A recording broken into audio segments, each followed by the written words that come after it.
দেখো বন্ধুরা, এই আপেল গাছটা দেখতে পাচ্ছ। এই আপেল গাছটাকে আমি কিছুদিন আগে রিপোর্ট করেছিলাম গরমের সময়।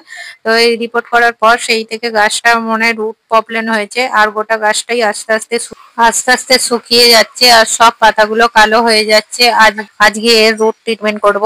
আর প্রথমে সব ডালগুলো, শুকনো পাতা যা আছে সব ছেঁটে ফেলে দেবো। গাছটা কাঁচা আছে কি আগে দেখতে হবে, যে বেঁচে আছে কিনা। ডালটা দেখছি নিচের দিকে সবুজ আছে, ওপরের পাতাগুলো শুধু শুকিয়ে গেছে, তাই জন্য সব পাতাগুলো ছেঁটে দেবো প্রথমে। তারপরে সাব ফাঙ্গিসাইড লাগিয়ে দেবো কাটা জায়গাগুলো। লাগিয়ে দেওয়ার পর এখানে আমি 1 মগ জল নিয়েছি, আর সাব ফাঙ্গিসাইড 1 চামচ গুলে নিয়েছি। আর এইটা বন্ধুটা দেখতে পাচ্ছ, এটা হচ্ছে হাইড্রোজেন পার অক্সাইড। এটা 1 ঢাকা নেবো। আর এটা মগটার মধ্যে 1 লিটার জল আছে, এটার মধ্যে গুলে নেবো। গুলে একসঙ্গে গাছের মাটিতে দিয়ে দেবো, টবের চারপাশ দিয়ে। যদি শিকড় পচে গিয়ে থাকে তাহলে ফাঙ্গাসের সমস্যায় এই গাছটা এরকম শুকিয়ে যাচ্ছিল। আর এটা দেওয়ার পর আর জল দিলে হবে না, কিছুদিন